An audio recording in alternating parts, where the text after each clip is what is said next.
పేదరికం లేని సమాజం కోసం మన ప్రభుత్వం పనిచేస్తుందని మంత్రి నారా లోకేష్ అన్నారు.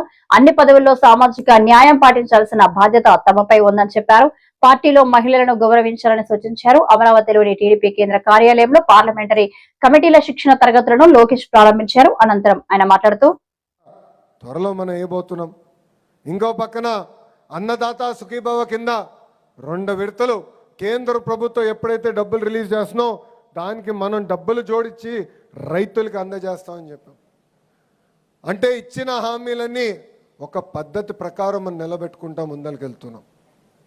ఇంతేకాదు యువగలం కింద 20 లక్షల ఉద్యోగాలు కల్పిస్తామని ఆనాడు మన హామీ ఇచ్చాం.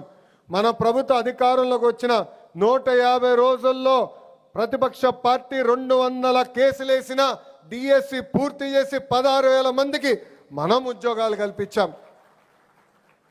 6,000 మంది పోలీస్ కానిస్టేబుల్ పోస్టులు మనం భర్తీ చేశాం. ఈరోజు పెద్ద ఎత్తున పెట్టుబడులు తీసుకొస్తున్నాం. భారతదేశంలో 100 రూపాయలు పెట్టుబడులు వస్తే దాంట్లో 25 రూపాయలు మన రాష్ట్రానికి ఈరోజు వస్తుంది. అంటే సంక్షేమ అభివృద్ధి 2 కలిసికట్టుగా ముందరికెళ్ళాలి. చేయాల్సి ఉంది. అన్నీ మనం చేశానని చెప్పట్లేదు. రోడ్లు కూడా మనం గుంతలు పూడ్చాం. 5 సంవత్సరాలు ఒక్క గుంత పూడ్చలేదు. గుంటలు పూడ్చేదానికి 2,000 కోట్ల రూపాయలు మనకు ఖర్చు అయింది. మళ్ళీ వర్షాలు పడిన తర్వాత గుంతలు పడినాయి, అది పూర్తి చేస్తున్నాం. ఇంకా రోడ్లు వేయాల్సిన అవసరం ఉంది. మిగిలిన సంక్షేమ కార్యక్రమాలు కూడా అమలు చేయాల్సి ఉంది. కానీ మనం చేసిన కార్యక్రమాలు చెప్పుకోవాల్సిన బాధ్యత మనందరిపైన ఉంది. ఒక పెన్షనే ఉదాహరణ. అసలు ఆంధ్ర రాష్ట్రానికి పెన్షన్ తీసుకొచ్చిన వ్యక్తి అన్న ఎన్టీఆర్. ఆనాడు 30 రూపాయలతో పెన్షన్ ఇచ్చారు. ఆ పెన్షన్ 2014లో 200 రూపాయలు. చాలని 200 రూపాయల పెన్షన్ని మన ప్రభుత్వం 1000 రూపాయలు చేసింది. కరెక్ట్గా 2019 ఎన్నికల ముందల హామీ ఇవ్వకపోయినా 1000 రూపాయల పెన్షన్ని మనం 2000 రూపాయలు చేసాం.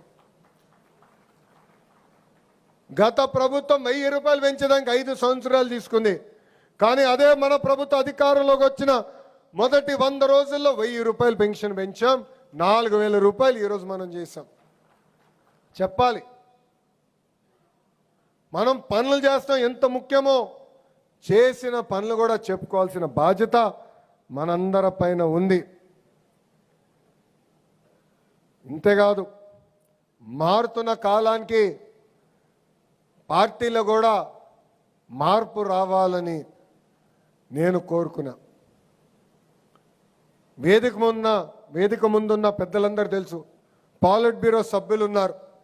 అనేకసార్లు పాలిట్ బ్యూరోలో కూడా పార్టీలో సంస్కరణలు తీసుకురావాలని నేను మాడటం కూడా జరిగింది.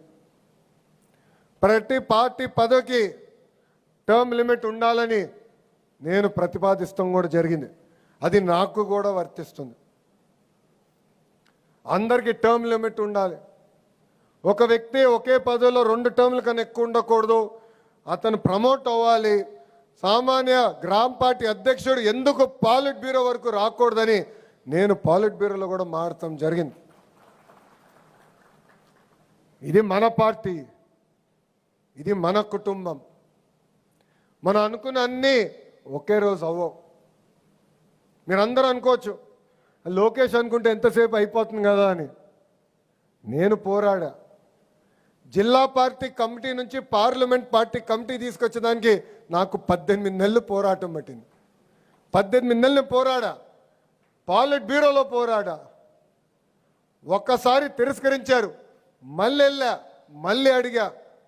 ఇది మీ అందరికి ఎందుకు చెప్తున్నానంటే, కొంతమంది నాకు చెప్తున్నారు, అన్న ఇది అనుకున్నాయి చెప్పాను పని అవ్వలేదని. నమ్మకం దానికోసం 1 కాదు 2 కాదు 100 సార్లైనా మనందరం కలిసికట్టుగా పోరాడాలి. ఇది మన పార్టీ, ఇది మన కుటుంబం.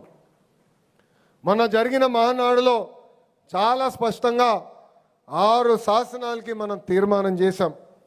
దాంట్లో మొదటి శాసనం కార్యకర్తలే అధినేత. మళ్ళీ రిపీట్ చేస్తున్నా, కార్యకర్తలే ఇది నేను ఎందుకు చెప్తున్నానంటే ఒక కార్యకర్త వస్తే గౌరవంగా పలకరించాలి, మాట్లాడాలి, సమస్యలు తెలుసుకోవాలి. అన్ని సమస్యలు మనం పరిష్కరించగలుగుతామని నేను చెప్పట్లేదు. మనం అనుకున్న అన్ని కోరికలు దేవుడు కూడా తీర్చలేడు కదబ్బా. మనం దేవుళ్ళు కాదు, మన మనుషులమే. కానీ ఆప్యాయంగా పలకరించాలి. ఆఫీస్కి వచ్చిన 2 నిమిషాలు కూర్చోబెట్టాలి, మాట్లాడాలి, గౌరవించాలి. మనందరం గుర్తుపెట్టుకోవాలి, ఈ మొదటి శాసనం కార్యకర్తలే మన అధినేత. రెండోది యువగలం. యువత రాజకీయాల్లోకి రావాలి, పార్టీలోకి రావాలి. Booth cluster, booth unit cluster కానివ్వండి, గ్రామ పార్టీ అధ్యక్షులుగా కానివ్వండి, పార్టీలో యువతకి మనం ప్రాధాన్యత ఇవ్వాల్సిన అవసరం ఉంది. కింద నుంచి పై వరకు యువత పార్టీలో పారాల్సిన అవసరం ఉంది. ఆనాడు అన్న ఎన్టీఆర్ 1982లో పార్టీని స్థాపించినప్పుడు ఎంతోమంది యువకులకి, అద్భుతంగా చదివిన డాక్టర్లు, లాయర్లకి ఆనాడు టికెట్ ఇచ్చి గెలిపిస్తాం కూడా జరిగింది. వాళ్ళు కూడా పార్టీకి అనేక సేవలు అందిస్తాం కూడా జరిగింది. నేను ఎవరిని విస్మరించట్లేదు, కానీ యువతని కూడా ప్రోత్సహించాల్సిన బాధ్యత ఇక్కడ ఉన్న మనందరిపైన ఉందని ఈ సభాముఖం తెలుపుకుంటున్నాం. మూడో శాసనం పేదల సేవల్లో సామాజిక న్యాయం.